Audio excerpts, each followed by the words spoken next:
就可以有效啲去處理咯。咁我哋睇翻其實原來業委會咧，其實我哋咪而家公契經理人咧，其實亦都會攞咗我哋嗰啲即係水電費嗰啲咧，佢亦都會咧抽嗰啲經理人酬金啦咁樣，所以佢哋其實如果開嘅電費、開嘅電用嘅電越多嘅話，亦都會抽嘅錢會越多咁咯。咁所以就如果成立法團就我哋覺得係一個最好嘅方法，亦都會令到大家可以減輕翻嗰啲嘅開支啊，或者管理費都可以控制翻咁啦。咁我另外啦，仲有1月嘅時候啦，我哋開咗個業主大會啦。咁我哋咧都聽到邊事啦，曾經有提及過啦。我哋咧因為冇法團，咁我哋咧就冇咧一個投票權。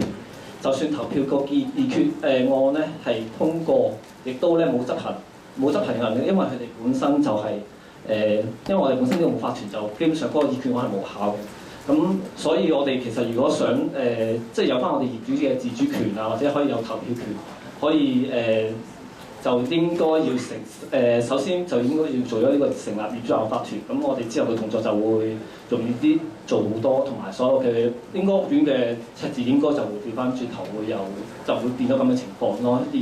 係咯，29年嘅赤字都應該係可以 settle 咯。咁係咯，同埋就住而家10年之後啦，咁係而家都9年啦，咁過咗10年，咁就有機會嗰個維修會越嚟越多啦，咁大家亦都需要好似要維修啊嘛，咁樣。到時如果好似置富花園咁樣嘅話咧，咁大家可能夾10年20萬咁行地嘅真係，咁所以就希望大家諗下咯，即係呢個其實大家業主嘅選擇嚟嘅，咁係咯，我講嘅係好多。好啦，咁我就補充幾句啊。咁我召集成立業主立案法團嘅目的咧，就係只係爭取一個法定嘅地位，同管理公司進行對等嘅談判。因為而家如果唔係冇法團嘅話咧，根本係唔對等嘅談判。就好似今年加管理費，開咗業主大會，90幾個%同意，佢都可以唔理我哋嘅。啊，咁希望大家諗一諗。咁而家咧就先介紹反圍標大聯盟發言人啊，講解一下成立法團嘅利與弊。有請阿趙英來先生。各位大家好，咁我係反圍標大聯盟嘅發言人趙恩來啦。咁首先好多謝翁亞軒嘅今次嘅業主大會嘅召集人邀請我過嚟去到同大家見面啦。咁就阿黃律師，我哋又見面啦，係啦，咁就經常性都遇到你㗎啦，咁但係遇親都講好嘢，咁就係啦，咁就同時啦，咁我都見到好多高位嘅職員喺度去到協助呢個業主大會嘅舉行啦，咁而喺一個咁細嘅屋苑去有咁多職員，咁我可能大家即係被優待啦，咁但係我下晝其實都已經係去到長實另外一個屋苑咁佢哋亦都係全程去到攝錄我嘅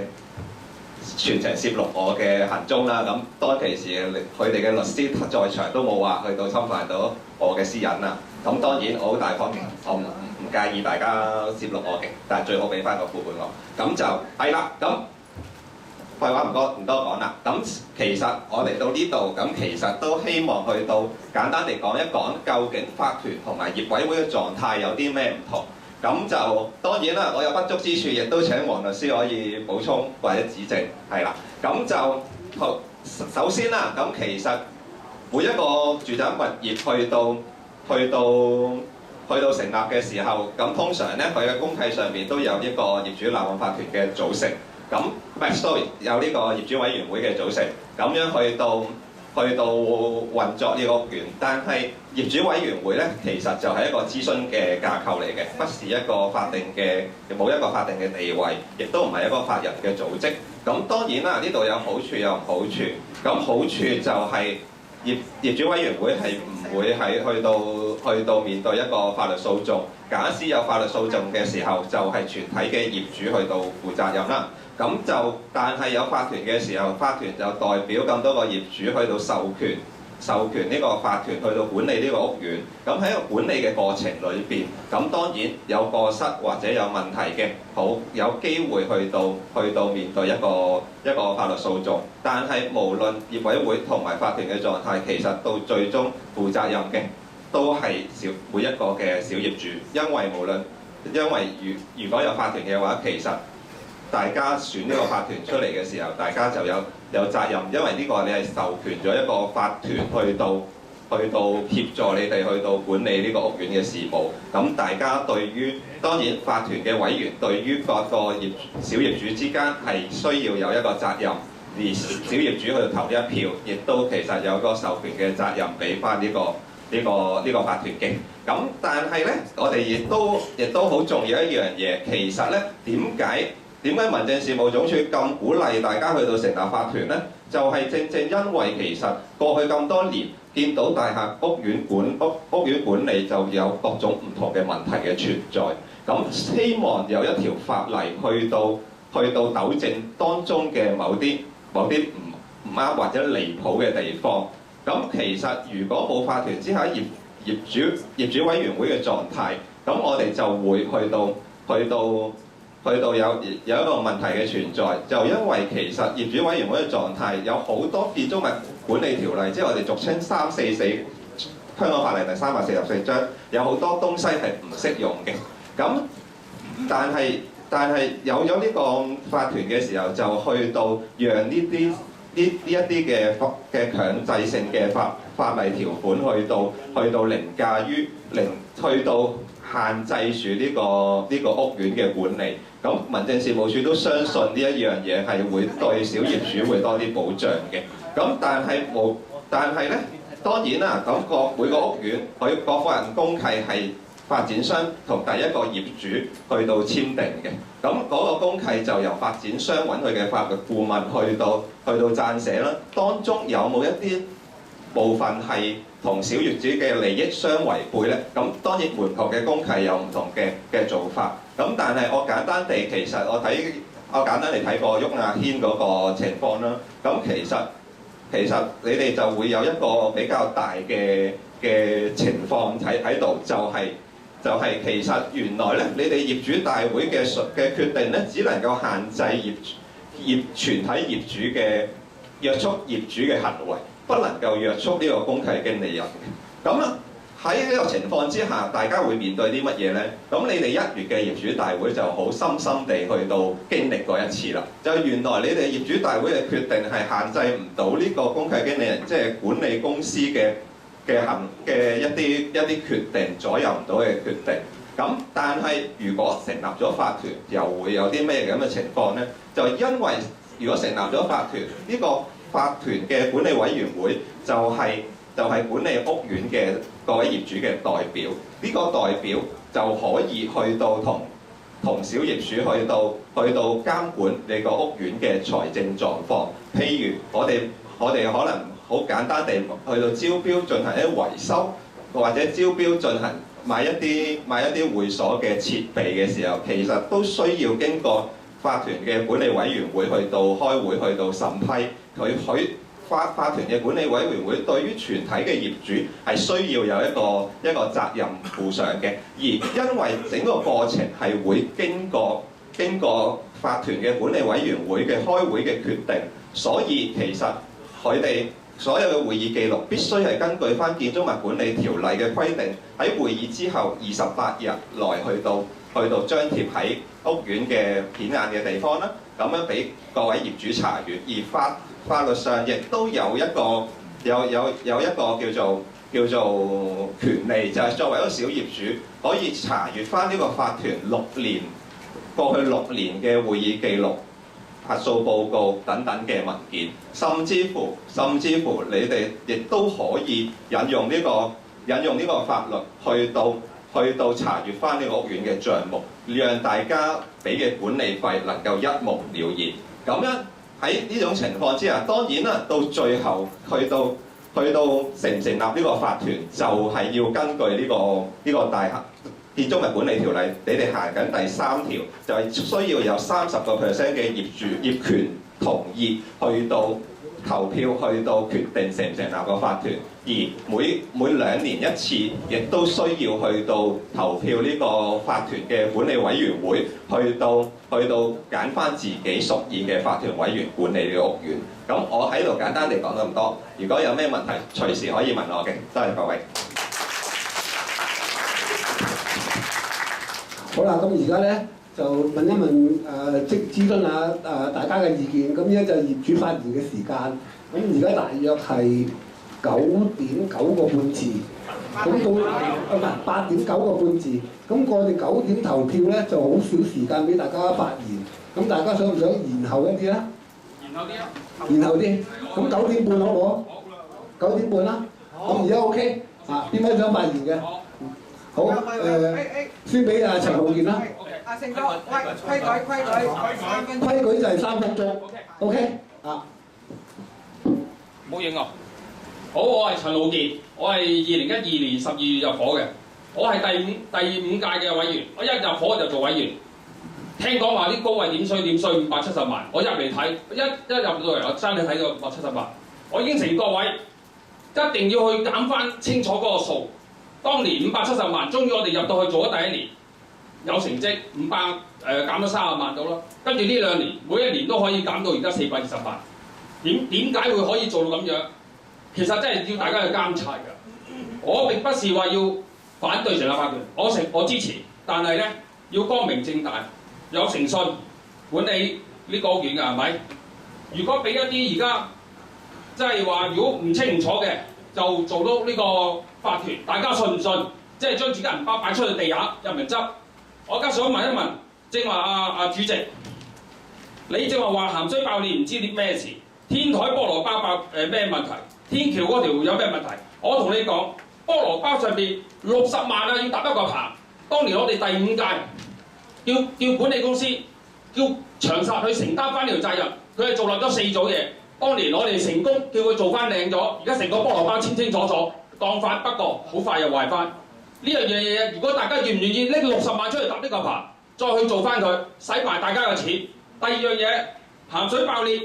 或者鹹水嘅管理得唔好，係我哋第5屆有一個19年嘅主席介紹一間，佢話啲高位啲標好貴，自己介紹一間好有經驗嘅嚟，點知最後只係得1個人嘅公司。我承認我都有投佢票，我要同大家道歉。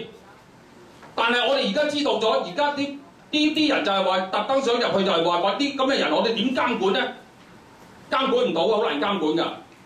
好啦，仲有一樣嘢。阿主席啊，點解你好似乜都唔知？我去查數，我去改咗高位咗2次。第一次當然嗰個大家個合作即係話爭少少啦。第二次係每一件事清清楚楚係俾我哋查到嘅。我而家嗰份嘢仲會擺喺隔離一個叫做委員嘅室裏面，裡面係每一條細數都可以揾到嘅。大家有興趣，我哋而家帶你過去睇。並不是佢哋講話1年俾1次嗰個會議記錄唔清唔楚。絕對冇此事，邊個想睇嘅可以去睇，我帶你哋去睇。當年佢哋話嗰啲數係冇錯，第1年係用咗百幾人，我哋所以去追究到110萬。其實399係老實係我哋睇完翻嚟，每一條數包括買幾多塊板，買咗洗咗幾多套衫，樣樣嘢都睇得清清楚楚。並不是唔清唔楚，我唔明點解今屆主席會咁樣講嘢，係你哋唔明白定乜嘢？仲有第2個問題，仲有10秒。OK， 點解100萬嗰度你哋睇唔到㗎？嗰個保養費我睇得到喎，100萬裏面係有80蚊每個月，係每一日俾你哋每個月80蚊分紅㗎，唔係100萬啊！好，OK，點解咁唔清唔楚可以做嘢做到？俾我。我舉咗手先嚇，唔該，唔好意思。嗱，而家我想答一答嗰位前業委啦嚇。咁第一樣嘢咧，佢都係認為搞立案法團係好嘅，係好嘅。但係咧，佢講一啲説話咧，大家要聽清楚，就係任何一個制度咧都有好同埋壞。我只係揀一個比較好嘅制度嘅啫。嗱，點解政府支持搞立案法團咧？其實包括蔡生或者正話大聯盟嗰位先生都提咗，係我自己都講過，係有2個最大原因嘅。第一原因就係最好嘅，點解係最好咧？因為呢啲物業咧係屬於我哋自己業主嘅。邊個最關心自己嘅物業咧？係自己。邊個最想管好支物業咧？亦都係自己。第二樣嘢，我想係最合情合法嘅。點解最合情合法咧？物業係我哋自己嘅，點解我哋冇權管物業，要俾管理公司嚟管咧？而家最大一件事就係我哋成立咗我哋喺業主大會凍結咗管理費，而家反而咧我哋係冇用嘅。而家我哋好多業主俾佢告咗小額錢債案嗰度，要認錯，話你哋要交我哋嗰份。我嗰日都出席咗。法庭嗰個主任問：點解你哋業主大會通過咗話凍結管理費都可以加管理費咧？阿麥先生我在場嘅，佢話根據公契，佢係大晒嘅。你哋業主係廢嘅，你哋業主唔使出聲。我話要加就加。於是法庭主任問我哋：點解你哋唔成立法團啊？我哋話我哋好慘，我哋而家嘗試成立，但係問題我哋面對嘅嘢係好多困難，但係我哋相信我哋一定成功。點解呢個成立法團係幫所有嘅業主？大家如果本身有立案法團嘅業主咧，佢都應該知道立案法團。包括我自己隔離建興嘅委員嚟嘅，我哋而家成立法團之後咧，我10幾年冇加過管理費，但係我哋仲有100萬喺度嘅。嗱，至於你正話所講嘅菠蘿包咩乜乜咧，其實咧，凡係一個制度，一定有呢個害群之馬。嗱，我聽見你舉一個例子好得意嘅，就係話2億6千萬沙田翠湖花園嗰個貪污案嚇。你係舉出嚟俾我哋聽，其實3分鐘。未嗱，你聽你講得未啊？未啊！嗱，我再講啊，喺嗰度咧，其實大家如果上網睇到咧，呢件事咧係管理公司嘅高層加埋業主立案法團嘅主席兩個陰謀嘅，所以最後呢班人咧都拉咗坐監，同埋身敗名裂。多謝大家。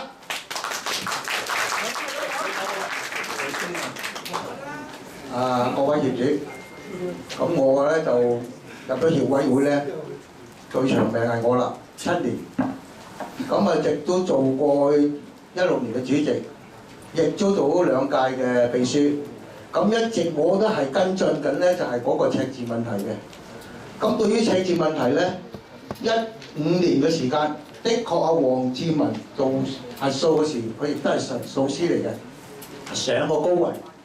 高位真係成，你自己睇啦，咁樣成沓咁樣嘅。咁我哋問佢攞文件，咁你應該話問邊一 part，你應該攞邊 part 俾我哋，唔係話叫我哋去揾，呢啲係事實嚟嘅。所以李小姐講嗰班咧，佢話喂佢高位寫封信出嚟話冇咁嘅事，嗱我要澄清，係黃志文親口講，我亦都上過高位無數次，追個赤字問題，但係高位亦都應承。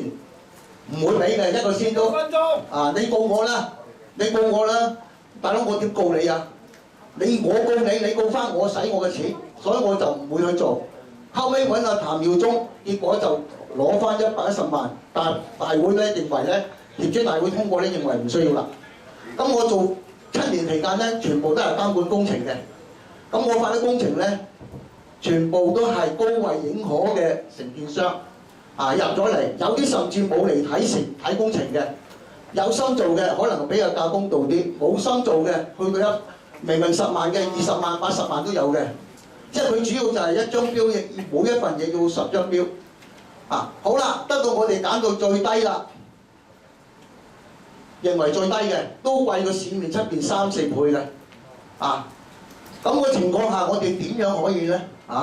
到咗今時今日加管理費，我哋經過大業主大會，佢都可以咁樣做法，所以我哋冇辦法嘅。加我哋為業主爭取利益，佢告我哋小錢債法庭，又告我哋非法。我哋咁樣只為大家業主去做嘢係冇問題嘅。但我希望有啲人認為就成立案法團，喂，你會唔會貪污啊？唔緊要，你入嚟我歡迎，我出去仲唔使咁麻煩。千祈唔好諗埋呢啲咁嘅嘢。害群之馬一定有嘅，但係一定要申報利益。所以咧，我哋成立愛法團咧，就係話我哋家下自己去睇翻條數，有權利。仲有一樣嘢就係話，家下我哋個管家咧係我哋俾錢，佢唔會尊重我哋嘅意見嘅。所以我哋咧，你就算繼續俾佢管理，都係冇可能做得好嘅事。唯一辦法就攞翻個權力，就係咁樣。希望大家咧真係尊重下，自己做翻話事，起碼咧控制到個財政開支。如果唔係咧，我哋一日都係揾交管理費嘅啫。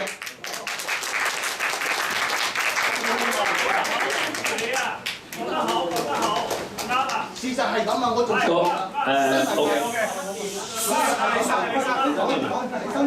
各位業主，我叫郭秋章啊，我係由第4屆入嚟做到而家嘅。咁咧就我一入嚟咧，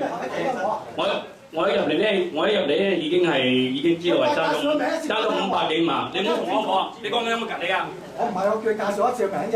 個秋章咯，未聽過啊？啊，佢就我係郭秋章啊。跟住咧，我話咧。唔出席會嗰個啦，呢個就係。咁咧，我哋咧，你講，我有冇講嘢？佢就係唔出席議委嗰個。1月26號，呢個主席咧，我所謂之係不知所謂。我做咁耐，有咩啊？講完呢嘢就唔算數。1月26號，我哋做過嗰啲咩財政審查，5票贊成，會禮拜1票棄權。棄權嗰個咧就係李商榮先生。1分鐘。啊，跟住咧到10月26號，趙澤仁話佢話要澄清啲嘢，咁啊開個會議，跟住咧就有一個李志剛先生，唔好意思啊，咁啊做旁聽嘅一個嚟，呢個一喺我哋面前話，邊個話贊成嘅加管理費嘅，出聲。咁我哋個個都冇出聲，得阿李商榮一個話冇加，證明呢個主席係講大話加乜嘢？你唔再有錄音有 CCTV 嘅，我講嘅唔係實話。至於話點解唔開會咧？呢個主席離晒譜㗎，冇開會冇話幾時幾日冇頂嘅，佢中意幾時開幾時開。大年27，個唔識做嘢啊？唔使，你冇話年初一嚟翻工嚟開會，冇問過冇諮詢過，我咁多屆有幾可話唔開？好。我講嘅實話，你信唔信？你哋自己知。你千祈唔好，我都贊成成立法團，係呢啲咩人去做？個仔要生，邊個要去養？如果你唔養嘅，仲撲街。我係咁。各位，黃家個俾個入邊後邊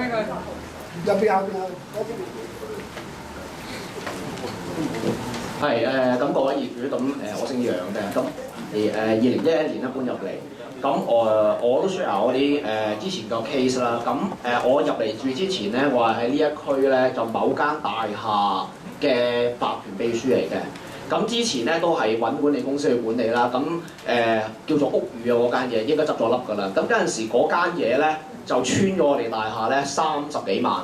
咁亦都好榮幸地咧，我哋個法團之前個法團咧，即係唔係應該唔係叫法團，叫業主委員會咧，都穿咗10幾萬嘅。咁即係其實兩邊穿啊，係啦，冇錯，互穿。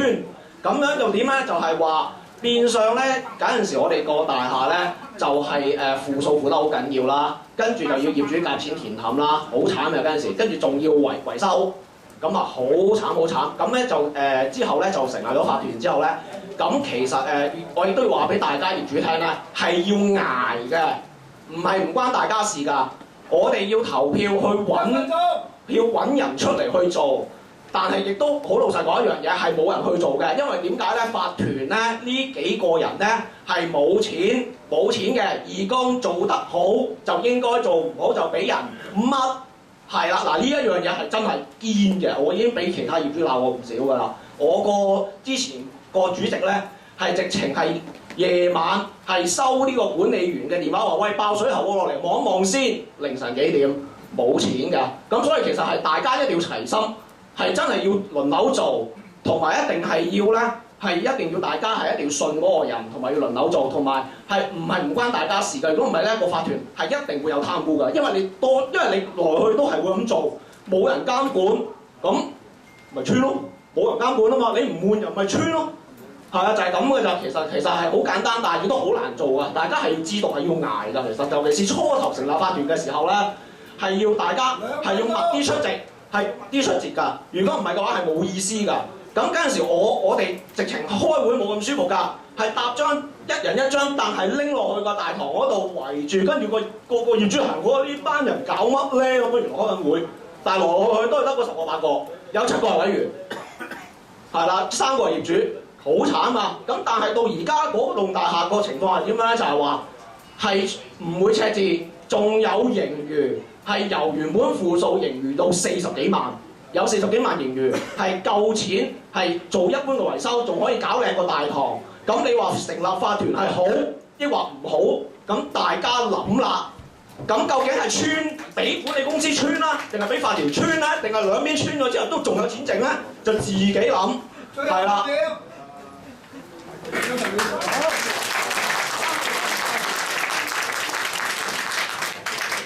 咁多位大家好，我叫劉國偉，我都係中亞軒第5屆同埋第6屆嘅委員之一。咁而家今次咧，我見到阿李洪勝先生嘅召集咧，就話要搞個業主立案法團啦。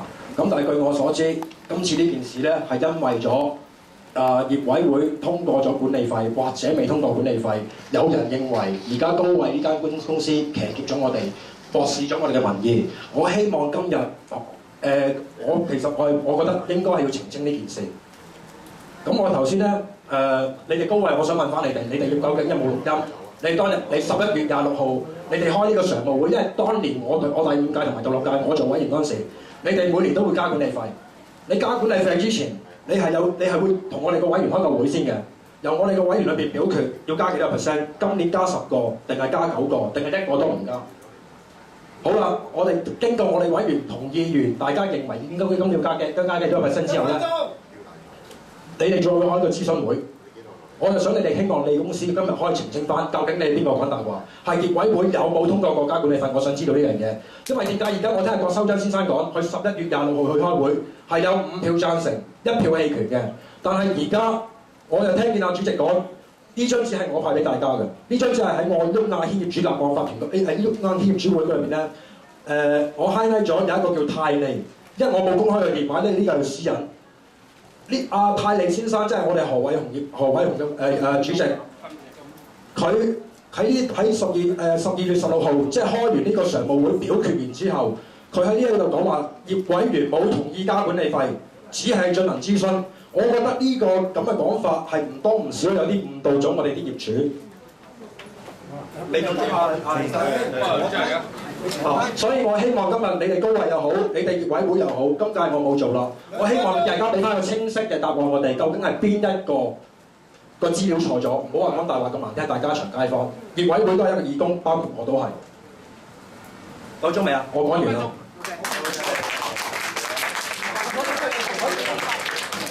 俾阿黃斌講。唔好意思啊，女士優先啊。我姓黃嘅，係第1屆業委會嘅委員嚟㗎。我本身咧，我大學咧係讀會計嘅，咁都識阿 Ben Lee 嗰啲係會計師。咁我第1屆做委員咧係一腔熱誠咁啊嚟大家服務大家嘅。咁發覺咧一日穿咧就赤字就百幾萬啦。咁我哋做會計梗係自然去問啲數邊度嚟嘅咧。咁就開咗 N 咁多次會咧，都係攞得唔清唔楚，好多數字唔清楚。我哋用咗好多心血同管業開會啦，又換咗好多經理，新經理就話我又唔知咩事嘅，即係我哋要開好多次會咧，先至會想辦法揾到啲資料。譬如話點解我哋啲使費咁高咧？就原來開村之前咧就已經係百零萬赤字。咁我話喂，我哋都未搬入嚟，啲赤字邊度嚟嘅咧？咁唔通成隊軍隊守住我哋冇乜人入屋嘅地方咩？係咪？有前後幾多個門口大家知啦。咁於是咧我就好留意嘅。咁次次開會咧就開到咧係2、3點 AM， 我哋剩翻分鐘 OK。好啦，我睇到一條數咧就好特別嘅，一條數就話：點解我哋會有咁多個職員嘅人工入咗嚟嘅咧？咁我哋查考又問嘅時候，發覺原來咧高位咧佢係好大型嘅公司，佢有好多經理，睇好多屋苑嘅。咁有啲高級經理咧，佢就佢嘅人工咧，原來我哋咁多個屋苑嘅按比例。按樓宇面積比例咧，要出埋佢哋嗰份糧嘅喎。咁即係我心諗，我少少業主啫，係嘛？如果佢將來佢有好多屋苑，請10個8個年薪過百萬嘅高級經理，咁但係我哋又要分擔佢份糧喎。咁我就覺得，咦，好似我個人認為，即係唔係好公平喎，好唔願意出嗰份糧啦，係咪？於是問咗好多問題咧，係其實咧到今時今日咧，我都唔明白點解咧係大廈公契咧會有好多規定啊，例如我哋有啲咩維修啊，俾咗錢之後咧，我哋仲要俾傭嘅。咁呢個我個人認為好似唔係好合理啦，我個人認為咋嚇。咁大家自己分辨一下啦。咁當然啦，你話成立業主立案法團同埋委員會係有好大嘅分別。個分別係在乜嘢咧？我個人認為，我哋自己話事，我哋自己選擇錯咗嘅心甘命抵，選擇啱嘅，喺起碼投係咪先？如果嗰屆都唔好，咪投票下一屆再做過咯。問題就係我哋自己話事，但係依家咧，其實好老實講啦，業主委員會咧，就算唔同意佢加管理費，請問黃律師，大廈公契經理人係咪可以照加，可以唔使聽業主委員會反對嘅聲音都照加嘅咧？嗱，我就收到照加嘅。咁至於業主委員會，我淨係問你一個法律嘅問題啫。按照我哋呢個委員會成立啦，同埋跟公契咧，如果我哋委員會全部反對，業主大會開咗啦，反對高位加管理費嘅時候，請問高位可唔可以照加咧？定係要尊重我哋嘅業主嘅意見咧？你都未講過講啦，我講少少澄清佢，你唔好同我爭威啦。得阿李生明嘅，俾佢講，俾其他人講，俾其他人講啊！講少講，一陣啊！想問一個啦，你講佢講我講啊！我問又仲有冇人？俾我講少少，我澄清你講就先㗎，大家唔緊要。未發表過意見嘅有冇人想發表意見？大把人講。有呢位。唔使咁大把人講，今日好多人識講嘢。各位我唔講嘢，我姓譚，我曾經做過3屆嘅業委，咁就可能因為某些利益嘅關係，俾人因為佢利益關係咧就排斥我啦。至於我哋應唔應該成立一個用業委會還是用法團咧？咁樣喺我個人嚟講，當然大家希望話當家作主，即係大家都想。問題我哋而家所以成立嘅法團係落喺咩人嘅手上咧？係咪落於喺一啲開黑店賣電視機，係賣個 mon 唔係賣電視嘅，賣洗衣機叫外置高台去水，結果佢益咗嗰啲大公司就豐澤百老匯大冧嗰啲，頂死晒嗰啲小店。有一個時期，我哋唔敢幫襯嗰啲小電器店，因為呢度有一啲委員係開黑店，個個都知。你個標行快，你唔信我標冇辦法嘅喎。望住我，仲有大家睇住我望住我喎。你用咗1分鐘。係咪我哋將嗰個法團交俾一啲吐口水落人哋面嘅博士嗰度咧？俾佢吐口水嘅，即係職員打工仔，佢唔係耶穌，佢耶穌俾你吐左面，俾咗右邊你吐埋。但係我哋係咪要將個權交俾一啲吐口水嘅讀飽書人嗰度咧 ？No， 我唔想。係咪想將我哋嘅法團交俾一啲專門搞事人嗰度咧？點樣搞事啊？揾埋蘋果日報，蘋果日報嘅公信力，大家心中有數。陳健康事件，仲有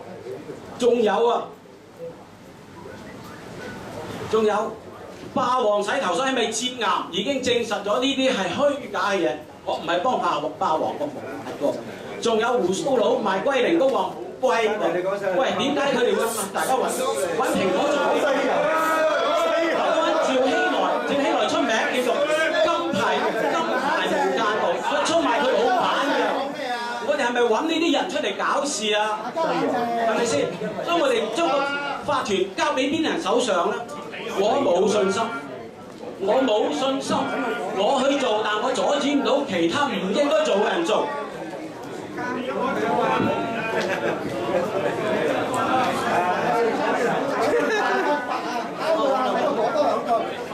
衰你真係坐低又真係收。仲有冇業主想發言啊？有，第一次發言嗰啲。俾嗰啲講，第一次發言嗰啲啊，就輪到有啲優先嚇。發前嗰次全體一齊我哋中嘅啊，即係咁樣啦。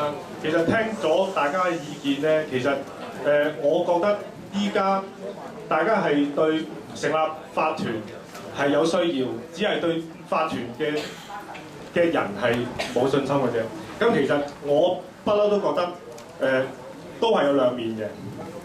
咁但係依家問題係聽咁耐，係我哋究竟係想一路咁樣去冇任何權力去做任何嘢，或者反之下去繼續咁樣即係我唔清楚係合唔合理去加呢個管理費，但係問題係依家好似阿李生咁樣，要對等，去做一個譬如談判啦，或者係傾啦咁樣。咁依家回應翻嗰個先生，我覺得就話成立法團裏邊有啲咩規則，嗰啲人可能做幾多屆，咁你可以自己定㗎嘛。咁我哋唔好連續咁。唔會話即係可以減低佢嗰啲嘅漏弊啦，咁但係就唔可以放棄咗自己嘅權利，係啊。咁我呢個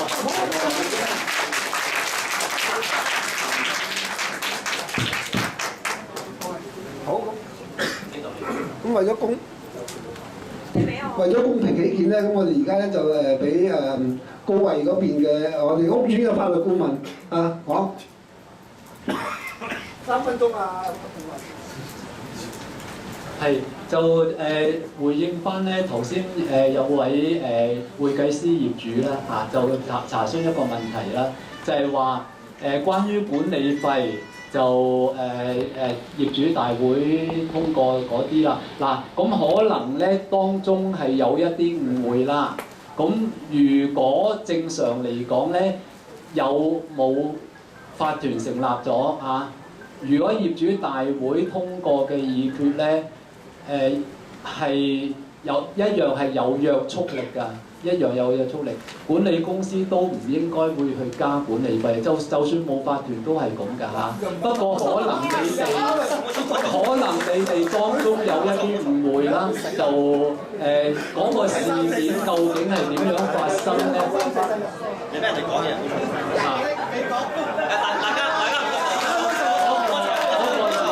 嗰個事件點樣發生咧，我就唔清楚啦。我只係講個原則嘅問題啦嚇。但係頭先我聽到各位業主發言啊，或有些少誤解咗啊。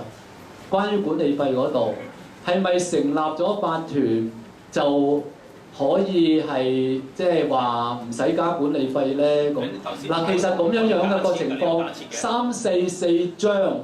寫得好清楚嚇，344章嘅第21條啊，寫得好清楚就係話咧，喺法團嘅有法團嘅情況之下咧，加管理費，只要係管理委員會咧通過加唔多過50% 咧，佢根本就唔需要開業主大會㗎，即係佢加49%。管理委員會都可以做呢個決定㗎，唔需要過問業主業主大會㗎。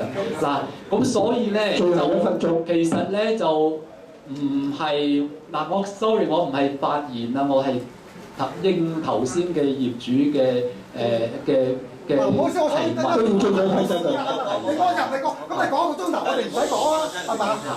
咁就咁如果各位唔需要我解答，我仲歡迎啦嚇，多謝你哋嚇。好，咁我本身話我想蔡主任發言聲好唔好？因為唔得啊，344點樣講？蔡主任話冇咩講，咁我都有權發言講兩句。咁各位業主都表達咗意見啦，咁其實我哋民政處個立場咧，其實就鼓勵業主自己去，即係大廈就係自己私人物業，由業主去管理翻嘅。咁至於用乜嘢管理方式咧，係業主自己決定。咁今日咧就大家做決定嘅時候啦。嗱，咁你哋用翻自己嘅意向咧去投票啦。咁另外咧，頭先我都收到一張嗰個單張啦，講呢個業主立案法團同埋業委會個分別嘅。咁其實4月22號嗰日咧，我哋都喺屋苑度咧就講過一個簡介會嘅，都講過呢個問題嘅。咁呢個單張上邊咧，就我見到其中有一項咧，就工程及呢個維修佣金嗰度咧，佢就講翻法團咧招標決定就冇，即係業主立案法團嗰欄咧就寫咗招標決定就無需收佣金。咁業主委員會咧就係跟公契一定就要付管理公司嘅佣金。呢度我想睇下管理公司嗰邊有冇回應翻呢度係咪即係去講翻你哋嘅屋苑嘅情況咁樣。3分鐘。好啊，我講3分鐘，我唔知用唔用得晒啦。我想回應翻咧，就係頭先阿何主席所講嘅一啲講管理公司嘅嘢啦嚇。第一，佢話啲工程廳打自己批咧，嗱，其實咁多屆嘅委員會定咗一啲嘅程序㗎啦。某一個 level 嘅工程嗰啲廳打去到邊個 level 咧，就我哋自己決定。邊啲 level 咧就一定要業主委員會批。而家係幾錢啊？每3000蚊以上嘅廳打就要業主委員會批嘅。一路以嚟到而家一直都係咁樣。嗱，我唔希望咧，即係嗱亦都有一啲嘅而家同某一啲業主咧有一啲嘅誹謗嘅案件做緊。我希望大家咧講嘢嘅時候咧，亦都唔好亂咁講一啲唔係事實嘅嘢。第二咧，阿何主席話從來冇遇過，即係佢話見到入咗嚟，見到我哋有啲財政嘅狀況，話我哋冇俾單據佢咧，我哋呢啲亦都唔係事實嚟嘅。嗱，咁多年以嚟，每一屆問我哋攞財政資料咧，第一、第二、第三，跟住落嚟嗰啲咧，係成車成篋嘅單據同埋嗰啲嘅 IE 啊等等嘅財政資料咧，係俾晒佢哋嘅。有冇交接咧？呢啲係委員同委員之間每一屆嘅情況，我哋唔能夠干涉。一直咧，所有 IE 同埋 auditor report， 我哋完全跟得法例咁樣去做，絕對係符合法例嘅。第三點，我想講一講咧，就係話，其實阿何主席咧喺2015年咧11月出咗一封信，11月27號出咗一封信俾我哋公司，11月27號。咁喺度講，我節錄少少啦嚇，因為阿何生簽名嘅，我唔講晒全部啦。佢話回望這7年來，本屋苑各業主與貴管理公司的職員相處得非常融洽，而且高貴管理公司也能夠給予居民安居樂業。因此，雍雅軒各業主希望與貴公司繼續保持良好關係，以及貴公司能為本屋苑將來發展作更完善的安排。我哋好多謝何主席呢一個嘅讚賞，呢個亦都係我哋管理公司所有嘅同事希望嘅一個目標。講完，唔該。講得好好，講得好好。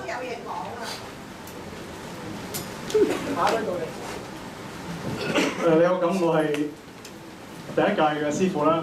咁麥生咧正話佢好多屆咧都俾啲資料我，但係我而家一早預備咗啊！我之前咧追過佢哋一啲監表啊，一啲數咧，佢有一份咧就第5次，跟住第7次都唔回應我嘅。咁我陣間就俾你麥生慢慢翻去覆翻我啦。我需唔需要問你啊？咩？答你。一陣間啦，我而家有晒黑筆人威嘅喎。佢話好合作啊嘛，所以俾翻即刻俾佢睇。第二，我仲想問你咧早2日咧出咗一封即係回應咧，就話個先鋒機嘅問題啊。嗱，你好似好隱晦話，我哋第一屆咧有同意過你哋嗰個開先鋒機啊，但係我咧就冇，即係我記憶我哋冇通過。我今日再揾翻資料入邊咧。有講呢個中電嘅嘢嘅，我亦都影埋俾你。呢度已經解釋咗你哋自己幾時同呢個中電申請嘅。你2008年用咗300幾萬電費，咁啊俾埋阿麥生，你慢慢翻去回應啦。我全部有呢個黑白寫住嘅，唔係作嘢。咁我係咁多啦。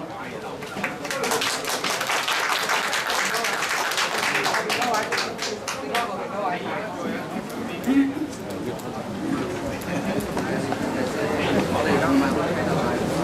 家好啊！我姓鄭嘅，咁我係第3次嚟開會嘅啫。咁我係一個小業主啦。咁今次咧，連咁多人企喺度咧，都要企咁耐咧，都繼續開會咧，好難得嘅。咁啊，第一就係首先話成立業主立案法團咧，我諗啊大家嘅意願都係一致嘅啦。其實呢個都唔需要問，只不過係點樣去實行嘅啫。咁第二咧就係管理公司，我哋好多時咧都會係針對管理公司。咁但係咧，我希望大家咧，即係喺個屋苑裏邊咧，就唔好成日即係都係爭拗咯。而家好似一個縮細嘅香港咁，成日喺度爭拗，一陣間又報警又成，真係好唔和諧，非常之。咁有咩問題大家可以解決嘅就解決。咁至於你話高位，咁我覺得佢管理咧，即係不過不失啦。你話好好又唔係，你話喂唔好亦都唔係。咁但係至於我哋屋苑係有赤字嘅話，而喺佢嘅立場咧，我哋有赤字而又唔找數嘅咧，咁大家一定係喺度，即係一定係喺度，即係冇辦法去傾得埋嘅，因為始終都仲有一個咁嘅問題喺度。如果呢個問題唔真正去坐低解決咧，而係大家可能會用官司啊去搞咧，就真係大家嘥錢嘅啫。其實而家係調解係最好嘅。即係點去調解，將以前嘅赤字解決咗佢，一路將即係再向前咁樣去諗點樣成立維修基金啊，咁呢個先係正確解決方法。如果大家淨係成日喺度爭拗啊、嘈呢個又告又成咁，真係好難搞嘅，因為你開10次會都冇用，係咪先？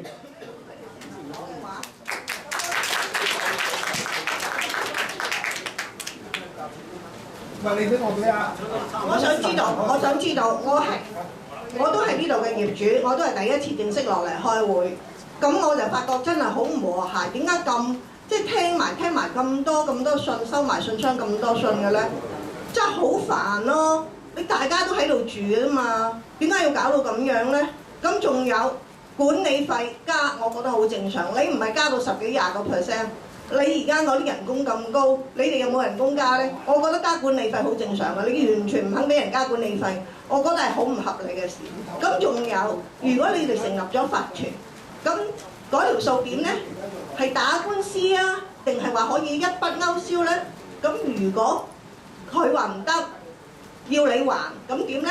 我哋係夾啊，定係好似你哋嗰啲信息咁話，同高維打個官司呢？咁我哋沒完沒了㗎咯喎！要再俾幾多錢落去啊？可能比而家爭佢嗰度嗰400幾萬嘅數仲多，天文數字。人哋成隊長實咁大嘅公司，我哋小業主點對抗啊？係咪可以同長實打咧？係咪需要搞到咁樣咧？我哋咁樣嘥錢咧？你話管理費，我覺得呢度真係唔係貴咯，個幾人錢嘅管理費。咁冇加到，佢唔會加到你10幾20%，有冇加到你10幾20%咧？你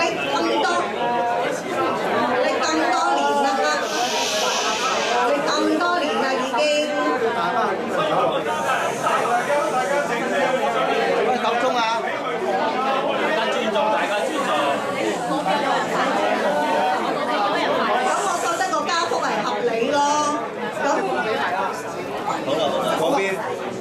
尤其是嗰個最低工資實行咗之後，個人工係高咗嘅。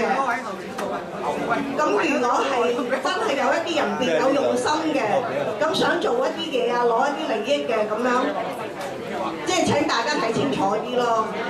因為我哋真係好難控制㗎。嗰邊，唔該晒。或者我趁呢個時候咧，趁你哋投票之前咧，我就澄清翻，睇下可唔可以幫到各位業主，因為我見到頭先有一啲信息咧就唔係咁清晰，咁我補充翻啦，就係關於大廈公契啦，係咪成立咗法團之後咧，大廈公契就唔再有約束力咧？呢個絕對唔係啦。嗱大廈法團成立咗之後咧，大廈公契依然有約束力。咁同埋咧，係咪大廈公契咧就完全對各位冇保障，冇344章嗰啲成分咧？呢個絕對唔係㗎。嗱， 344章裏邊嘅附表7，主要係講關於屋苑嗰啲嘅財政啊、支出啊嗰啲咧，係一個強制性嘅條款，政府一定要去納入大廈公契嘅。大廈公契嘅草擬咧，就亦都不是發展商全部話晒事嘅，係要政府批核嘅，全部嘅內容都係要政府批准佢先至可以出街嘅。咁就我可以講得嘢未啊？唔好意思。另外咧就係關於呢個大廈嘅我俾律師講啦，唔使嚇。唔係呢個時間想發，呢個時間睇發先。我覺得要唔好意思，應該要俾律師講，因為佢唔可以亂講嘢㗎。係，因為嗱，其實佢有個法律責任，佢比我哋更熟法例。即係佢不如澄清一下，我再補充。即係我係同你哋屋苑冇直接嘅利益關係，所以我純粹係出於我嘅真心咧，想幫助你哋有一個正確啲嘅觀念。就至於話嗰個大廈公契裏邊有公契經理人啦，我相信而家高位都係貴屋苑嘅公契經理人，有冇法團佢都係公契經理人，佢嘅權利仍然喺度。咁至於話就算係冇法團，同埋有法團都好咧，你要辭退佢一樣係要經過同樣嘅步驟，一樣可以辭退。冇法團一樣可以辭退佢，有法團一樣可以辭退佢。點樣辭㗎？就算你有法團，公契經理人嘅權利同埋義務都仍然喺度嘅。嚇。另外咧就係話，我見到你哋嗰啲嘅傳單咧，就係有招標嗰樣嘢啦。同埋咧就重新釐定管理費啦，就並不是法團。你今日講緊包圍啦。咁大家唔好咁勞氣先啦，即係我覺得我由第一日呢度入伙，我係第一批業主入到嚟，即係呢度第一日開張，我就住到而家，我應該有3分鐘㗎。咁我都嗱，其實我而家講慢少少咧，我係好想大家咧聽人講嘢。如果你唔聽互相講嘢，我哋走埋一齊做乜啫？今日我哋嚟到呢度係要聽對方嘅心聲，大家都有3分鐘，我有3分鐘，幫我計時。首先，而家有一個矛盾位就係頭先嗰個律師。我唔知係咪幫高位，乜都好，佢已經講咗業主委員會唔俾加嘅時候咧，高位係唔可以加。佢講嘅係咪？係啊。OK， 我聽到呢個已經係一個矛盾位係咪？我哋未澄清咗嘅，請大家繼續追蹤呢個問題。仲有呢個牽涉到究竟業主委員會點樣投票，因為似乎有2個數據係有矛盾嘅，呢度要搞清楚。我希望嚟緊嘅日子，大家追蹤住呢樣嘢，因為呢個唔講得笑㗎，呢個唔係一個講笑嚟㗎，因為嗰個數字係直接到引到大家嚟到呢度，會出一個決定，嗰個決定好重要，得唔得先？好。第二，住喺度住咗咁耐咧，我仲有幾耐？唔係我話仲有幾耐？我呢度，我仲有幾多分鐘？半分鐘。半分鐘，多謝。首先，我覺得住咗咁耐，大家街坊街里。唔好咁燥住先。我唔講嘢唔係因為我冇。跟住落嚟嘅投票非常之重要，我相信大家會有明智嘅決定，冷靜落嚟投票啦。多謝。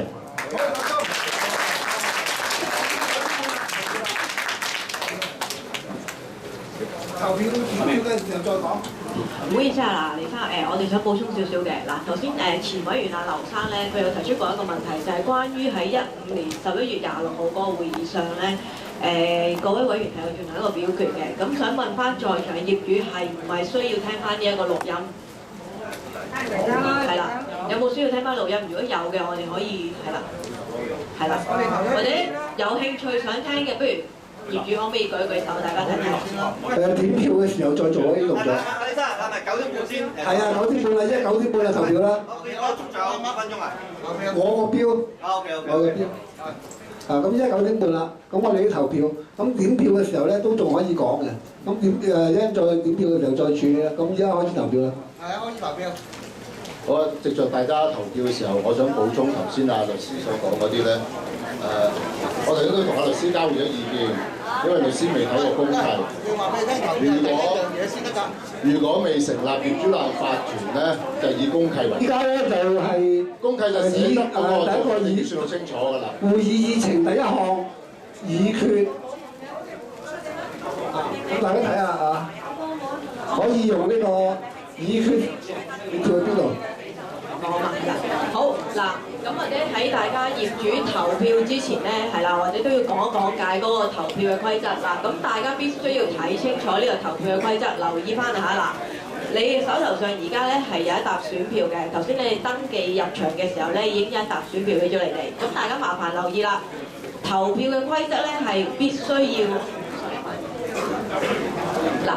必須要用藍色或者黑色嘅原子筆嘅，其他嘅顏色係唔能夠接受嘅，因為我哋係用點票機嘅，其他嘅顏色咧呢一部點票機咧係識別唔到㗎。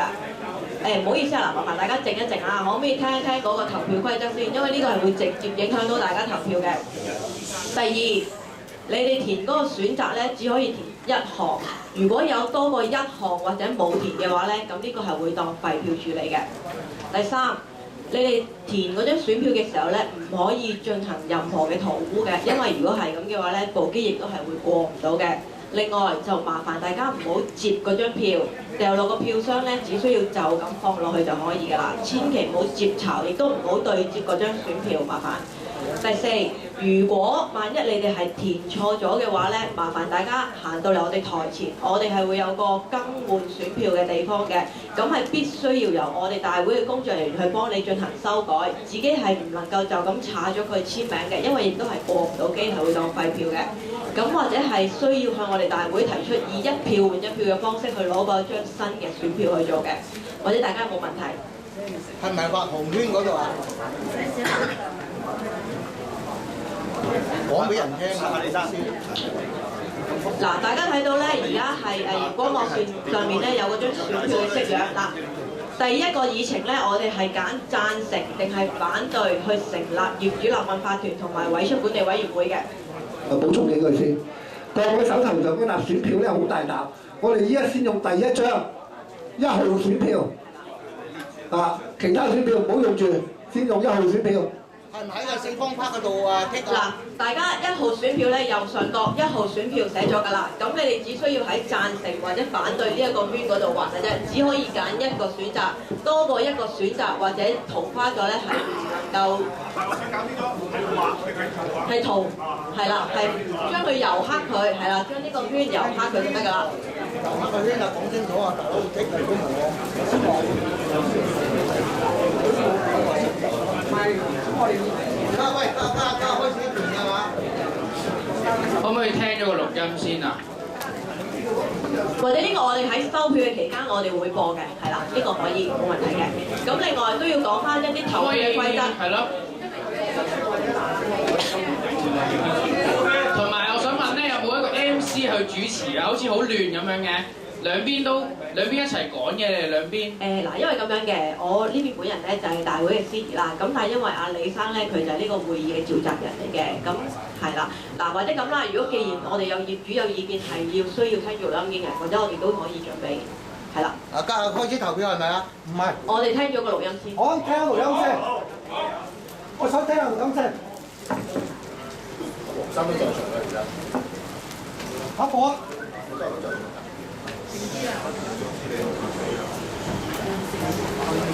大啦，呢啲人啊！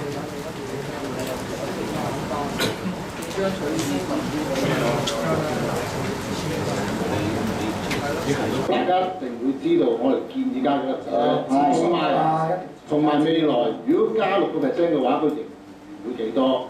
呢嘢係啦，咁咪得啦，咁咪得咯。咁或者而家俾人睇到啦，同意講過啦，係啦，啲嘢咁。諗住到大會乜嘢聲都合嘅，都知，係啦，都要有聲。好啦，你睇唔講嗱，我唔係話乜嘢，我加幾多個我自己個人冇問題嘅，但係想諮詢嗱，諮詢我冇意見，即係等於一個發言嘅。咁啊，大家都知㗎啦，就算政府都係每年咧都有咁樣嘅，你而家咧就第一樣。第二樣嘢咧，我都對6%咧就明白。當然5%就好，但係咧你呢個預計呢個工程咧條數咧，如果5%咧就可能變咗紅色啊！呢樣我都唔想。但係咧你話加7%、8%咧，我亦都唔想做咁多錢，因為而家咧始終我400幾萬一個校長咧，做得嗰時咧，我呢度好唔好行開過？呢個你話我唔諗就乜都好啦，就避免咗呢樣俾人煩。有6%我坐呢度我冇行開過，跟住我冇嘢攞啊，我冇俾翻我啊嘛。即係加我嘅意思咯，跟住我哋委員會我都擔心過你啊！我哋委員會唔會淨係加，我唔做。我哋唔會話加應承我加，所以我哋唔會辯論㗎。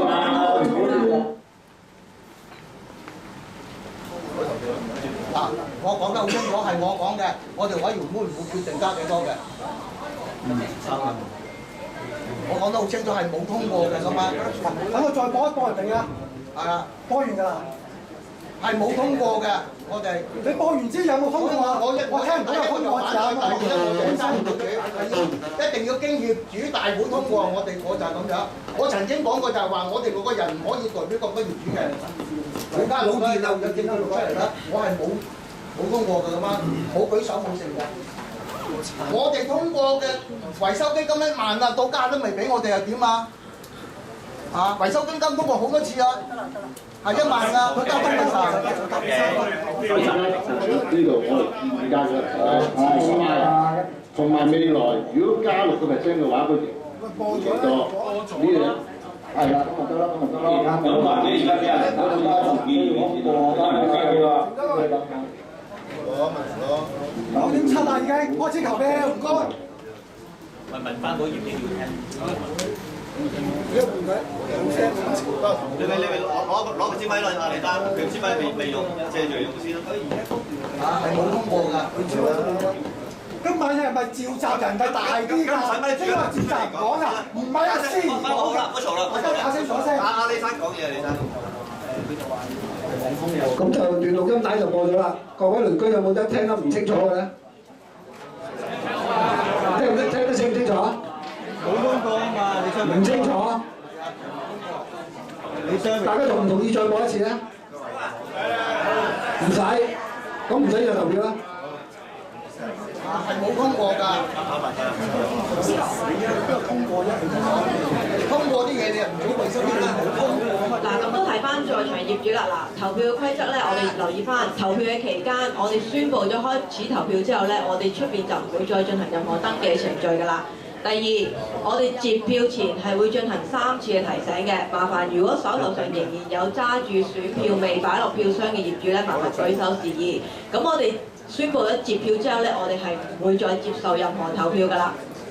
第三，我哋係會即場邀請4名嘅業主出席我哋監票嘅，我哋係會用電腦點票機去進行監票嘅。好啦，咁麻煩大家而家可以開始進行投票啦。係啊，我聽到你講啦。係啊，唔使拗，唔好拗，唔好拗，唔使拗道理，有道理就得㗎啦，唔使拗，坐低靜靜地。傾偈就邊度講啦？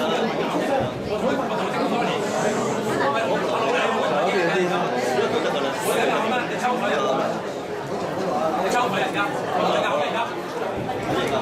好，佢自己聽我俾咗1號選票啊，係啦。嗱，大家業主可以坐低嘅，我哋同事會行過嚟收票，係啦。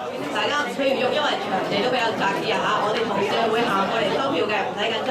我哋會俾充足嘅時間大家投票嘅。唔好對接啊！1號選票。大家請點贊成票。唔好對接啊！提一提，唔好對接啊！嗱，麻煩大家提大家啦，張票係唔好對接，亦都唔好接巢，係啦。因為如果接巢咗呢部機係過唔到，係有機會彈票嘅。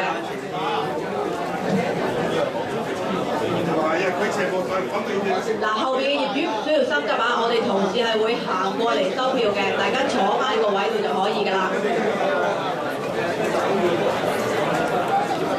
酒店有好多票㗎，佢投晒反對啊，可以。酒店好多票㗎。佢份數啊，跟份數啦，都係。我唔講嘢，我企住嘅。係咯，係咯。費事講嘢。係咯。我唔講嘢。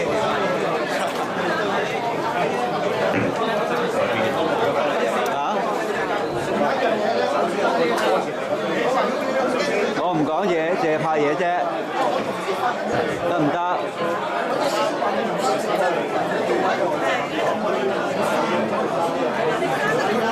一陣監票咧都要影住你。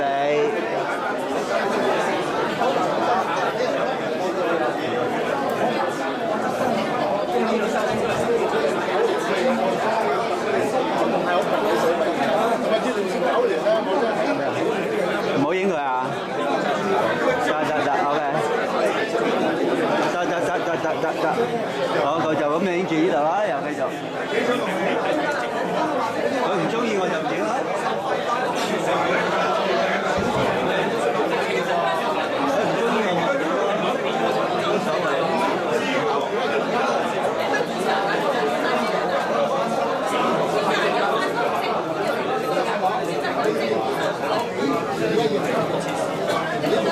解釋下咧，有啲授權票咧，即係管理公司有冇翻喺管理公司職員嘅授權票咧，個做法。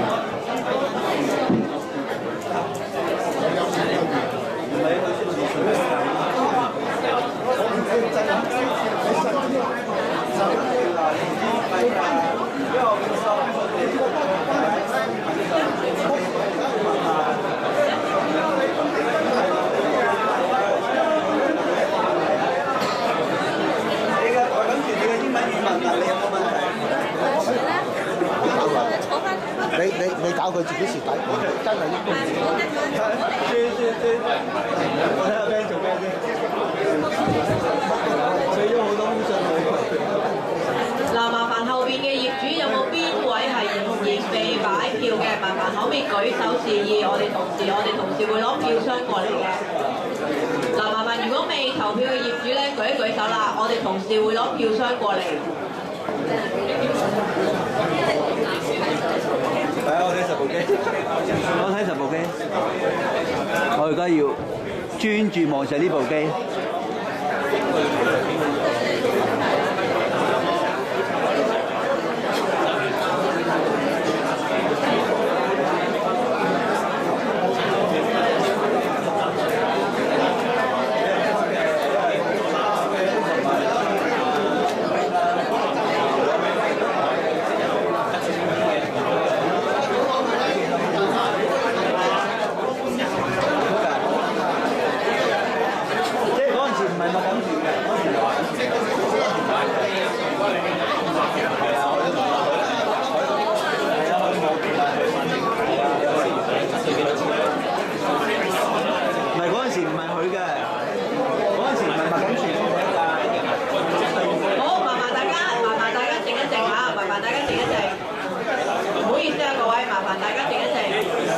想問一問，嗱，我哋而家準備截票㗎啦，唔好意思啊，各位業主，麻煩大家靜一靜嚇。嗱，我哋而家準備截票，想問下在場嘅業主有冇仍然係未擺票落票箱嘅？麻煩大家舉一舉手。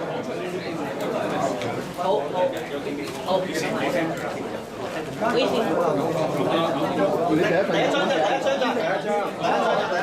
嗱，我哋而家係議程1，右上角1號嘅嗰個選票啊嚇。嗱，麻煩我哋而家數3聲，我哋就會截票㗎啦。請問有冇在場嘅業主係仍然未擺選票嘅？1、2。佢未擺啊！仲有位未投？咪俾審埋佢啦，如果佢未投。麻煩後邊有冇業主係仍然未擺票嘅？有嘅，麻煩舉手啦。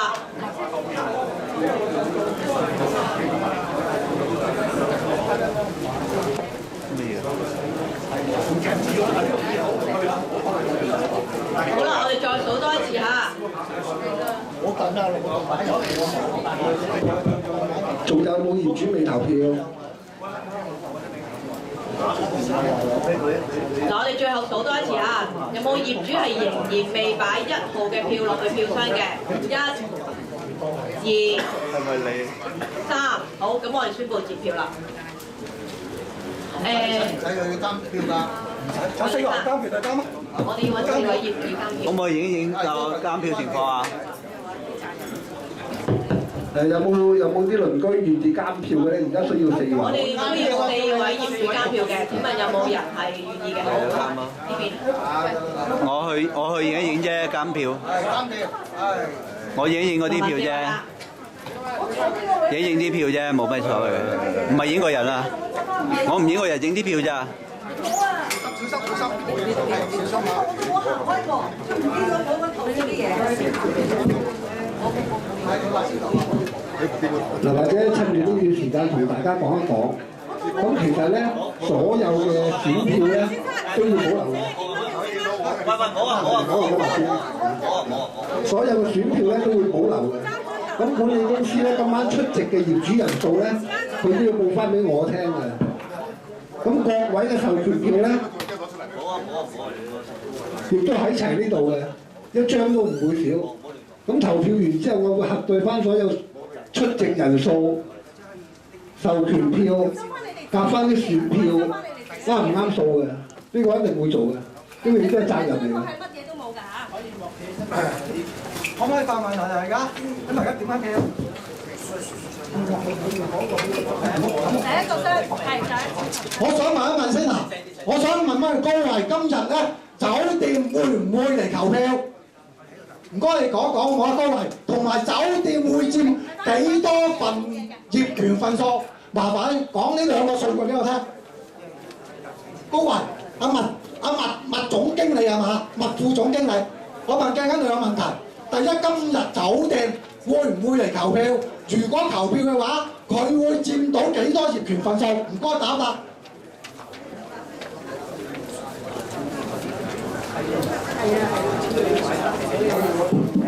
黃生，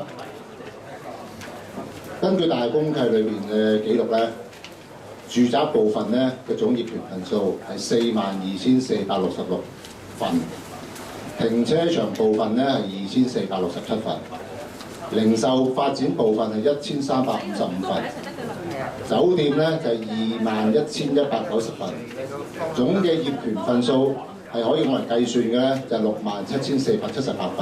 咁呢度用100%咁樣計啊。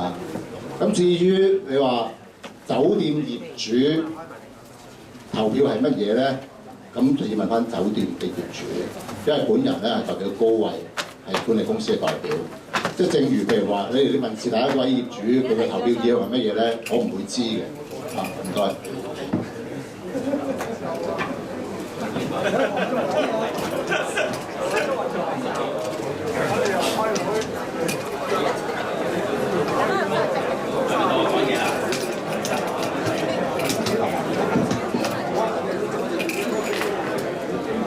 我都係嘅小業主啦，我姓李嘅，但我一陣間講嘅嘢咧係唔關於今晚法團嘅，咁只不過係提醒大家，嚟緊1年之後，大家所用緊嘅觀客電話就會合約到期啦。而喺2年前，我嘗試出嚟協助高位呢間公司去續約，揾唔同嘅電訊公司，佢哋拖到最後3個月先至開始文件準備，根本冇一間電訊商喺咁短時間內可以入場。所以而家我呢度咁多業主面前呼籲高位公司有足夠時間之下，麻煩幫我哋揾唔同嘅電訊商，等大家唔需要再捱和記嘅龜速，兼且個價錢不斷加價，就咁多啫。好啊，多謝。我想冇回應先好嘛？係可以話講多句，因為我唔記得申報利益，我都係做緊電訊呢個行業嘅，但係我公司冇提供任何電話或者上網服務，咁但係我公司有牌嘅。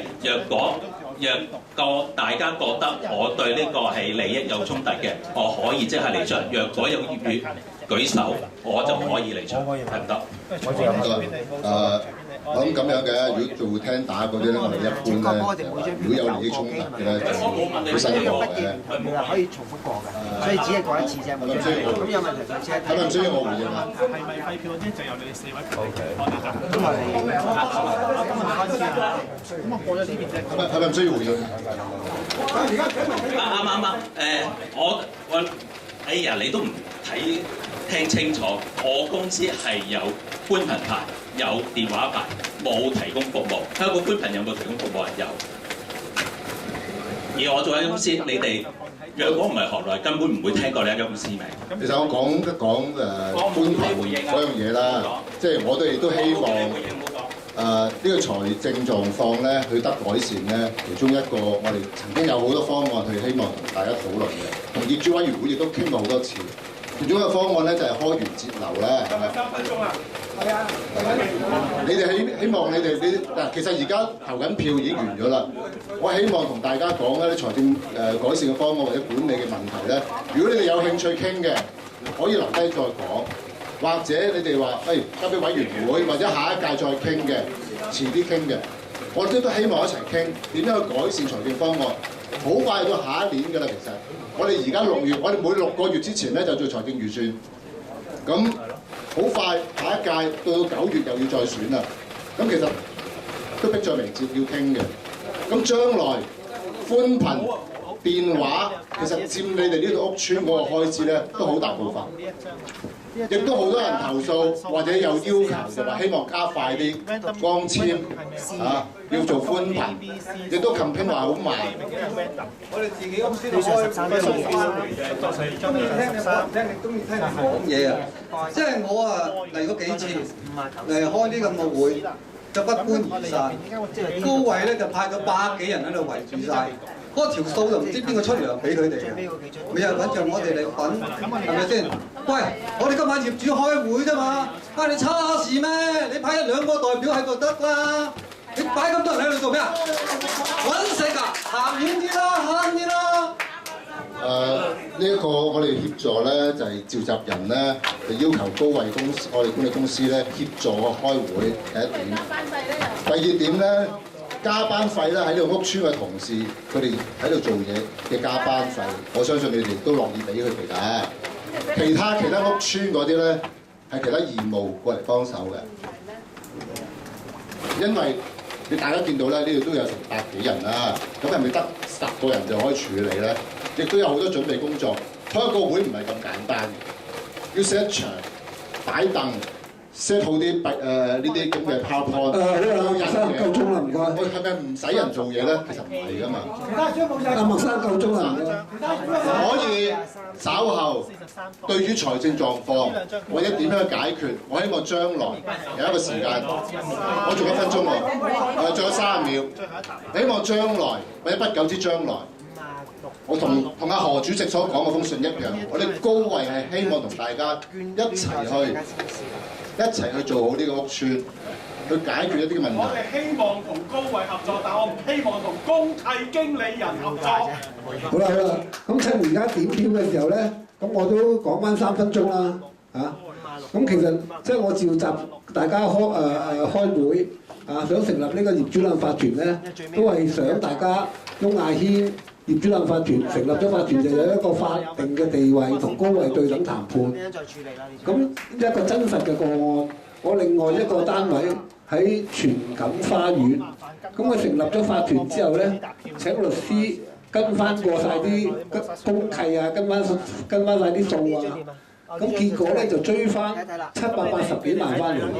咁我相信咧，我哋成立咗法團之後咧，雖然我明白我唔可以訂立國法，但係我哋相信我哋可以訂立家規，點樣防止貪污舞弊。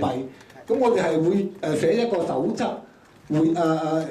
法團會議守則咁然之後交俾業主大會去通過，逐條通過以後咧。係用一個法治去管治翁亞軒，就唔係話任由啲委員主席點樣做都可以嘅。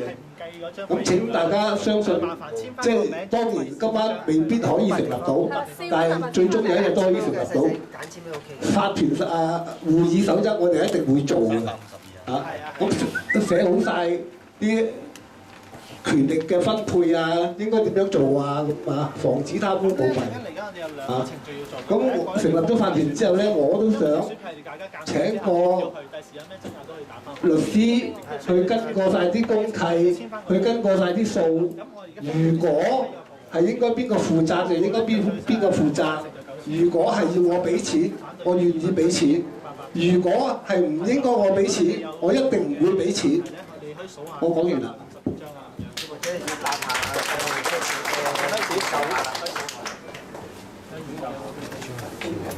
啲村唔知咪呢個放水，呢個先知嘅。喂，真係等到花都成晚都等發言都等於等到啦。嗱，我咧就想講一個好簡單嘅私人問題嘅啫。我咧就自從咧1個月之前左右開始咧，我信箱就成日收到呢啲咁樣匿名嘅信件。但係咧，我就想問下各位鄰居，你哋有冇收到呢啲咁嘅匿名信件？但係好奇怪，我發覺呢啲匿名信件咧，好多上邊係冇郵戳嘅，得個郵票係空白嘅，冇吸到印嘅。咁我真係好想知道究竟係咪郵差派過嚟？呢封係有，但係我同一日收到3封一模一樣而冇郵戳嘅信，都係匿名信。咁我真係好想問下我哋高位啲管理員，究竟係見到郵差派信啦，抑或係 somebody 派入嚟？咁如果 somebody 派入嚟啲信，高位按照佢哋嘅做法，如果啲商業信佢哋會有收錢嘅，咁呢啲信點樣入嚟？麻煩一人一架先。會唔會係高位放入嚟，甚至係高位放某一啲人去派呢啲信？嗱，如果冇問題就嗰邊石之源就封掉。無端端咧，我哋其中阿姐姐話懷疑係咁啊。咁咧仲有一樣真係好得意喎。我今日見到一封信咧，呢個某君咧，就真係非常之似我啲朋友話或者我啲兄弟喎。咁咧佢又無端端講咗咧，就呢個先生咧就大聲話人哋去到管理公司查數點，手舞足蹈7情上面。呢個人究竟佢喺唔喺現場？究竟佢係咪作古仔？嗱，如果大家明眼人一睇，呢個人係咪9成似我？雖然打咗個格仔，不過都冇啲4仔嗰啲咁勁。咁如果呢個人佢咁中意抹黑，咁中意寫匿名信，又唔去現場睇，淨係喺度招噏，我哋應唔應該相信佢？唔應該。所有啲匿名信，你哋認為應該相唔相信？唔相信咧，係嘛？咁我哋可以考慮下，究竟邊啲人講大話，邊啲人講啲嘢係真嘅，邊啲人講啲係假嘅？山洞洞未死啊，仲喺度啊！本人叫李彩明，有咩唔滿意即刻攞出嚟講，唔緊要。我咧就單身嘅，你打死我頂仔，打死我全家，我驚都未驚過你。你夠姜你就當場打死我，不過我勸你唔好打死我，因為我有心臟病，一打就死㗎啦。咁如果你因為打死我俾人告謀殺咧，真係好鬼唔抵。夠鐘啊！你唔打我都死㗎啦，你做乜打我啫？夠鐘啊！夠鐘啊！唔好意思啊。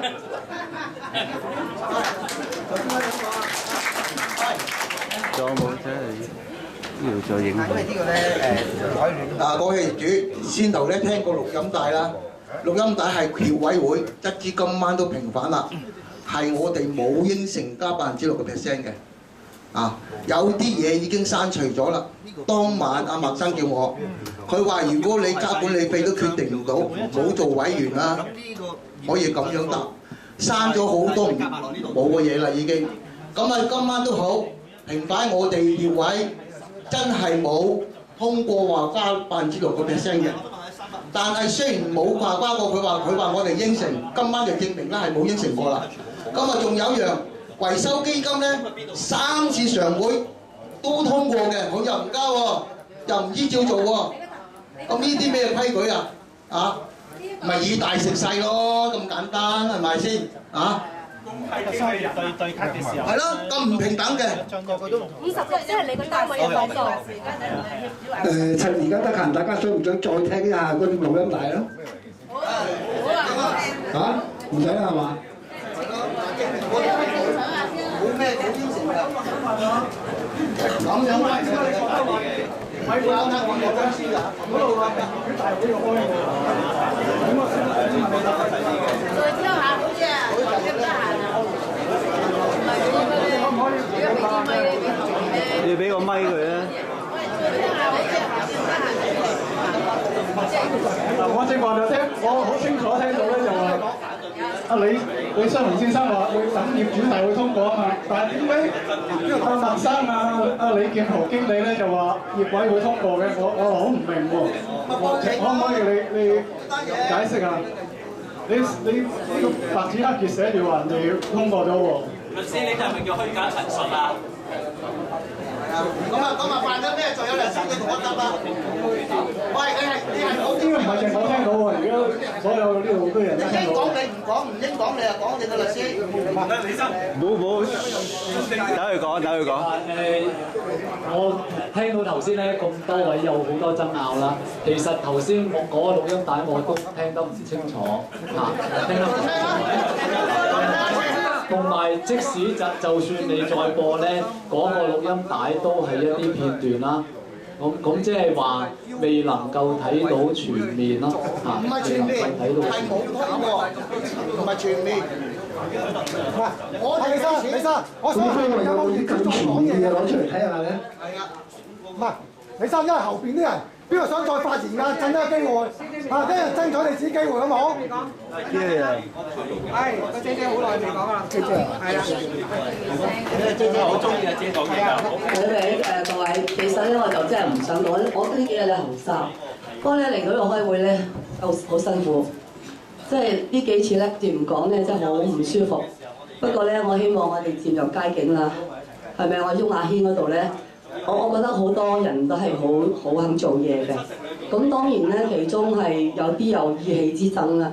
咁我希望大家都唔好，真係唔好意氣之爭，大家住喺同一個屋苑。咁我哋都係想為呢個屋苑做好啲。好似今年我哋選到何主席咁啊，我都覺得幾有福㗎，係真係好有福。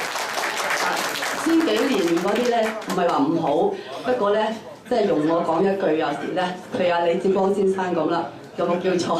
你又比較即係激烈啲，咁有時咧，係啊，真係，但係已經有進步我見到，有進步啊，非常進步。咁好似阿黃生咧，黃生啊，似乎咧，如果你攞咗咪咧，唔好咁大聲講嘢，好辛苦啊，聽得我哋，即係我好老實講嘅，即係細聲啲嚇，細聲啲係好啲係咪？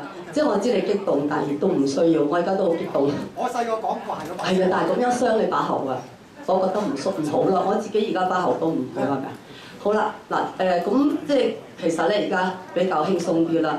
咁但係我最開心聽到阿黃律師講話，原來咧我哋業委會都有啲權嘅。如果講咗話要大家全部業主唔贊成咧，都唔應該做。咁嗱，所以我而家呢幾個月我都堅持係交我舊嘅會費，嗰個每個月嘅月費，因為咧上次開會咧，我係好清楚聽到阿何主席話即係投票睇下大家認為點樣咁樣，咁結果係90%係贊成唔加住嘅。雖然加個錢唔係好多，其實唔係多少嘅問題，係最緊要咧係清楚係咪要即係加。譬如話你。即係好似連續加咗幾年，咁今年可能業委會嗰度講話，今年我仲有啲盈餘嘅，可以加住1點。咁但係你高位又要堅持，咁我哋業委會係樣就好似比較嚟講，嗰個法團同我哋業委會中間嘅比較就係，我哋冇權利嘅，冇呢個權力嘅一個諮詢機構，你講乜佢都唔睬你，呢個就最大嘅問題。可唔可以聽我講一講？阿李先生。成啲好嘛？係啦，即係聽人講嘢係一種尊重，同埋都應該要做嘅嘢嚟嘅。嗱咁樣咧，變咗咧，我哋就要好清楚知道，原來高位有啲人都幾野蠻嘅喎，係咪？咁所以連續我都係好早期入嚟住嘅，住咗咁耐，但係，點解個高位搞到我哋屋苑咁嘅樣咧？咁樣真係好辛苦啦，連續咁多年，即係搞到我呢幾次好似唔講嘢我都唔舒服咁樣，因為自己住喺度啊嘛，係咪啊？咁我想個屋苑好啊嘛。咁如果既然高位同我哋啲業委會呢度做得唔掂嘅，咁我哋而家唯一真係個出路就係要成立個法團，因為成立法團咧係應該㗎。到我哋自己當家作主嘅時候，你攞住自己啲錢係自己去支配點用，但而家就係話佢攞住你個袋啲錢去用，最緊要係咁，佢使大唔緊要，佢使你啲錢啫嘛，係咪？咁我哋自己做，我哋咪自己可以。睇清楚點樣做咯，邊度俾幾多嚇？咁當然啦，最緊要話呢個立法團選出嚟人，一定係要為我哋呢個屋苑做嘢，真係咧要出心嘅，即係最緊要係咁咯嚇。咁但我知道咧，我哋雍華軒好多能人嘅，即係睇下落去有好多都係好幫手嘅。咁只要我哋自己，其實最緊要有個心，有個心去做咧，咩事會做得好。就希望大家衷誠合作，希望大家最緊要唔好爭拗，一爭拗冇用。你講嘢都係最緊要啱啫嘛。公道自在人心，你有道理嘅，想大聲啫。係咪唔使大聲？因為大聲大家辛苦嘅。夠鐘，好多謝各位。律師有少少補充。佢對於嗰個公契上面咧嗰個理解要補充翻少少。就係如果業主大會咧嘅議決咧同公契冇衝突咧，咁嗰個議決就有效嘅。如果有衝突咧，嗰個議決就冇效。咁呢個咧就係大廈公契嘅其中一個條款嚟嘅。咁當時仍然係業委會嘅期間啦，咁所以咧就係要跟翻大廈公契去行事啦。咁因為我唔知道你哋發生嗰啲情況係咪同大廈公契有衝突咧，咁所以呢度嚟講咧，仍然係有一個疑點要未清晰，我唔可以作最後嘅一個法律意見咯嚇。仲有冇啊？係咪可以講嘢？俾個咪啊！俾個咪你。後邊有冇人想講？唔好意思啊，各位嗱，因為點票已經有結果㗎啦，我諗大家都可以睇到嗰個投票。都唔錯啦，6點幾好㗎啦。好，稍等下，我哋工作人員入緊嗰個結果入去。都 OK 啦，都唔錯啦。錯㗎啦，今次係佢有30位好㗎啦，有點幾好。係啊，3點幾咯，都3點幾。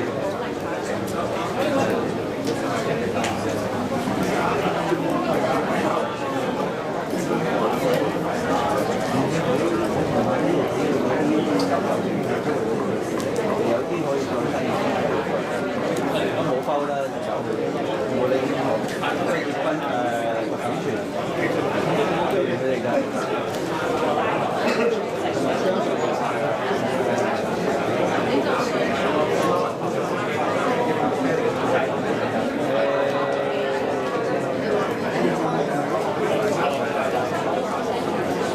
即係攞到呢個授權嘅啫，攞啲授權債成票咯。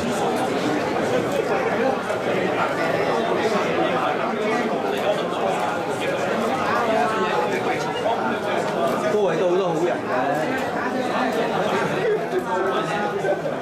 唔好話有好多好人關到，不過好難都有嘅。